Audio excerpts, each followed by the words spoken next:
இன்னைக்கு நமக்கு பிரேக்ஃபாஸ்ட்டுக்கு சப்பாத்தி அரைஞ்சி சப்பாத்தி நான் இப்போ பண்ணிட்டு இருக்கிறது. இதோட சைஸ் பாருங்க, என்னோட தோசை தவைக்கும் வெளியே போயிருக்கு. ஏன் இந்த மாதிரி செய்யற அப்படின்னா, ஸ்கூல் டைம்ல சில டைம் நான் இந்த மாதிரி தான் செய்யறது. சில டைம் எல்லாம் ஆல்மோஸ்ட் ஸ்கூல் போகிற டைம்ல எப்போவுமே இப்படி தான் செய்யறது.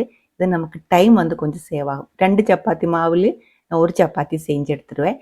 இன்னைக்கு அவங்களுக்கு ஸ்கூல் கொண்டு போகிறதும் சப்பாத்தி போதும் அப்படின்னு சொன்னதுனால இதுதான் எனக்கு கொஞ்சம் ஈஸியாக இருக்குன்னு தோணிடுச்சு. இதுக்கு சைட் டிஷ்ஷாக வந்துட்டு பாருங்க, தக்காளி ரோஸ்ட் அதுதான் ரெடி பண்ணி எடுத்துக்கு. இது ரொம்ப டேஸ்டியாக இருக்கிற ஒன்று தான். சப்பாத்திக்கும் பரோட்டைக்கும் நல்லா மேட்ச் ஆகும். வீடியோ நம்ம சேனல் அப்லோட் பண்ணி இருக்கு, டீட்டெயில்டாக இருக்கிறது பார்த்துக்கோங்க. பாப்பாங்க சாப்பிட்டு இருக்கிற டைமில் அவங்களோட டிஃபின் பாக்ஸ் நான் ஃபில் பண்ணிட்டு இருக்கு. இதே மாதிரி சப்பாத்தி கிள்ளி தான் போடுறது, சின்ன சின்ன பீஸாக கட் பண்ணி போட்டுருவேன். அவங்களுக்கு சாப்பிட்றதுக்கும் ஈஸியாக இருக்கும். இந்த மாதிரியில் நம்ம பாக்ஸில் ஃபில் பண்ணி அனுப்பும்போது சப்பாத்தியோட சைஸு அதோட ஷேப் எல்லாம் தெரியவே தெரியாது. நமக்கும் இந்த வேலை கொஞ்சம் ஈஸியாக இருக்கும்.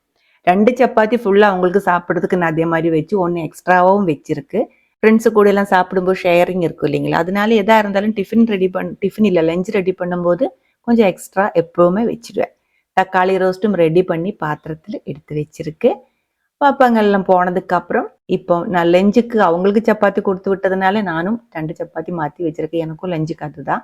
அதுக்கப்புறம் சாயந்தரம் நம்ம சாப்பிட்றதுக்காக ரெடி பண்ணது பாருங்க. சாயந்தரம்னா நைட்டு டின்னருக்காக இதுதான் கல்லு மெக்காயம். இதோட வீடியோ எப்படி ரெடி பண்ணுறது, இதோட டிஷ்ஷஸ் எல்லாம் வந்து நம்ம சேனல் அப்லோட் பண்ணி இருக்கு. நான் போய் வாங்கிட்டு வந்து நல்லா க்ளீன் பண்ணி ஆவியில் வேக வச்சு எடுத்து வச்சிருக்கு.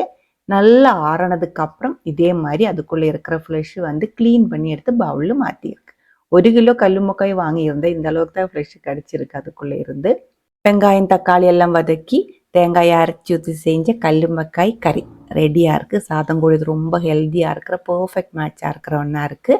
இது கூடவே 2 பெரிய பாவைக்காய் இருந்துச்சு. 2-3 நாள் அது என்ன செய்யணும்னு நினச்சிட்டு இருந்தேன். நைஸாக கட் பண்ணி கொஞ்சம் அதிகமாக எண்ணெய் ஊற்றி அதுக்குள்ளே போட்டு உப்பு கறிவேப்பிலை போட்டு நல்லா மிக்ஸ் பண்ணி மீடியம் லோ ஃப்ளேம்லேயும் மூடி வைக்காமல் ஓப்பன் பண்ணி வச்சுட்டு இது வந்து ஃப்ரை பண்ணி எடுத்துடுவேன். இதுக்குள்ளே இதே மாதிரி ஒரு ப்ரௌன் கலராக வரும்போது இந்த பாவக்காய் எல்லாம் கொஞ்சம் ட்ரை ஆனதுக்கப்புறம் கொஞ்சம் மஞ்சத்தூள் மிளகாய் தூள் போட்டு மறுபடியும் நல்லா வதக்கி மீடியம் ஃப்ளேமில் லோ ஃப்ளேமில் அட்ஜஸ்ட் பண்ணி நல்லா இதே மாதிரி வறுத்து ட்ரை பண்ணி எடுத்துடுவேன். கசப்பு இருக்காது, நல்லா டேஸ்ட்டுமா இருக்கும். 2 டைமும் சப்பாத்தி சாப்பிட்றதுக்கு அப்புறம் நைட்டு சாப்பிட்றதுக்காக நம்மளோட சாதம் கறி பொரியல் எல்லாமே ரெடியாக இருக்கும்.